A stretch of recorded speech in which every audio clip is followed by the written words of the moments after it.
ಪಶ್ಚಿಮ ಬಂಗಾಳದ ಕೋಚಬೆಹಾರ್ ಜಿಲ್ಲೆಯಲ್ಲಿ ಯುವ ಮುಸ್ಲಿಂ ರೈತ ಜಹಾನೂರ್ ಹಕ್ ಅವರನ್ನು ಗಡಿ ಭದ್ರತಾ ಪಡೆ ಗುಂಡಿಕ್ಕಿ ಕೊಂದಿದೆ ಎಂದು ಆರೋಪಿಸಲಾಗಿದೆ. ಏಪ್ರಿಲ್ 3ರಂದು ಭಾರತ-ಬಾಂಗ್ಲಾದೇಶ ಗಡಿ ಪ್ರದೇಶದಲ್ಲಿ ದುರ್ಘಟನೆ ನಡೆದಿದೆ. ಯುವ ರೈತನಿಗೆ ಬಿಎಸ್ಎಫ್ ಚಿತ್ರಹಿಂಸೆ ನೀಡಿ ಕ್ರೂರವಾಗಿ ಕೊಂದಿದೆ ಎಂದು ಪ್ರತ್ಯಕ್ಷದರ್ಶಿಗಳು ಮತ್ತು ಮೃತ ರೈತನ ಕುಟುಂಬಸ್ಥರು ಆರೋಪಿಸಿದ್ದಾರೆ.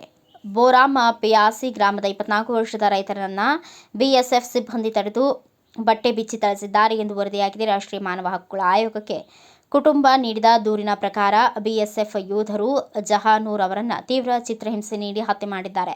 ಮುಸ್ಲಿಂ ಎಂಬ ಕಾರಣಕ್ಕಾಗಿ ರೈತರನ್ನು ಅಮಾನವೀಯವಾಗಿ ನಿರ್ದಯವಾಗಿ ಥಳಿಸಿದ್ದಾರೆ ಎಂದು ಬಲಿಪಶುವಿನ ಸಂಬಂಧಿಕ ಒಬ್ಬರು ಹೇಳಿದ್ದಾರೆ.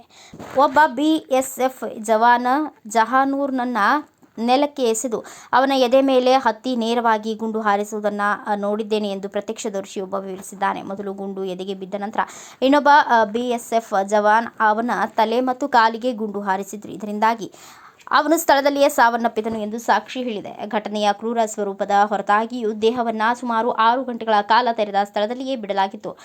ಬಿಎಸ್ಎಫ್ ಸಿಬ್ಬಂದಿಯು ಘಟನಾ ಸ್ಥಳಕ್ಕೆ ಸ್ಥಳೀಯ ಗ್ರಾಮಸ್ಥರು ಮತ್ತು ಜಹಾನೂರ್ ಅವರ ಕುಟುಂಬವು ಸಮೀಪಿಸುತ್ತಿದ್ದಂತೆ ತಡೆಯಿತು. ಶವವನ್ನು ಅಂತಿಮವಾಗಿ ವೈದ್ಯಕೀಯ ಪರೀಕ್ಷೆಗೆ ಕೊಂಡೊಯ್ಯುತ್ತಿದ್ದಂತೆ ಸಾಕ್ಷ್ಯಗಳ ನಿರ್ವಹಣೆ ಬಗ್ಗೆ ಕಳವಳಗಳು ಹುಟ್ಟಿಕೊಂಡಿದ್ದವು. ವಿಧಿವಿಜ್ಞಾನ ವೈದ್ಯರ ಅನುಪಸ್ಥಿತಿ ಇದ್ದಾಗ 1 ದಿನ ವಿಳಂಬವಾದ ಮರಣೋತ್ತರ ಪರೀಕ್ಷೆಯು ಸಾಕ್ಷ್ಯಾಧಾರಗಳನ್ನು ತಿರುಚುವ ಸಾಧ್ಯತೆ ಬಗ್ಗೆ ಅನುಮಾನಗಳನ್ನು ಹುಟ್ಟಿಹಾಕಿತ್ತು. ಸ್ಪಷ್ಟವಾದ ಗುಂಡುಗಳ ಗಾಯಗಳ ಹೊರತಾಗಿಯೂ ಮೃತರ ತಲೆಬುರುಡೆಯನ್ನು ಸರಿಯಾಗಿ ಪರೀಕ್ಷಿಸಲಾಗಿಲ್ಲ. ಇದು ನಿರ್ಲಕ್ಷ್ಯ ಅಥವಾ ಉದ್ದೇಶಪೂರ್ವಕ ಹಸ್ತಕ್ಷೇಪದ ಭೀತಿಯನ್ನು ಹೆಚ್ಚಿಸಿದೆ ಎಂದು ವರದಿಗಳು ಸೂಚಿಸಿದೆ.